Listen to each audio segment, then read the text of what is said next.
ஓட்டு சிலிப்பு கொடுத்து விட்டா மட்டும் பத்தாது. ஓட்டு போட்டு வெளியே வரேன் பூரா நம்மளுக்கு போட்டுருக்கானாங்கிறத கன்ஃபார்ம் பண்ணிக்க. சரிங்க. ஏய், யாருக்கு ஓட்டு போட்ட? உனக்கு தானே போட்டேன். ஏய், உண்மையை சொல்றா.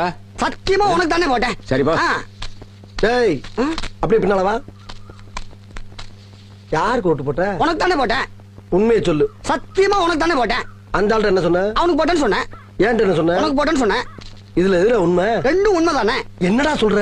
அவர்கிட்ட வாங்கின காசுக்கு ஏணி சின்னத்துல ஒரு குத்து, உங்ககிட்ட வாங்கின காசுக்கு தென்னை மரம் சின்னத்துல ஒரு குத்து. ஆக மொத்தம் 2 குத்து. 2 குத்துனே. மூணாவது குத்து நான் குத்தவா? குத்துனே. உன் கையை தரோளமா குத்துனே. எல்லா கட்சிக்காரும் காசு வாங்குறது, எல்லா கட்சிகளையும் போறது. பகை இல்லாம போறீங்க. ஓடா ஓடு. யோக்கிய நார பயில வளைச்சு வளைச்சு குத்திருக்கானையா. ஆமா, நீ யாருக்கு ஓட்டு போட்ட? உன் சின்ன தென்னை மரத்துக்கு தானே போட்டிருக்கேன். உண்மையை சொல்றா. என் ஆத்தா சத்தியமா தென்னை மரத்துக்கு தானே போட்டேன். வேணாண்டா. அட, என் பொண்டாடி சத்தியமா தென்னை மரத்துக்கு தானே போட்டேன். நான் ஏற்கனவே வந்து போயிருக்கேன்டா. அட, என்னென்ன நீங்க? என் புள்ள சத்தியமா தென்னை மரத்துக்கு தானே போட்டேன். எனக்கு நம்பிக்கை இல்ல. நீ இப்படி நம்பிக்கை இல்லன்னு சொல்லுவேன்னு தெரிஞ்சுதான் நான் ஓட்டு போட்ட சீட்டையே கையில கொண்டு வந்திருக்கேன். ஓட்டு போட்ட சீட்டியா? என்னென்ன இங்க பாருங்க, தென்னை மரத்துல போட்டுக்கனா.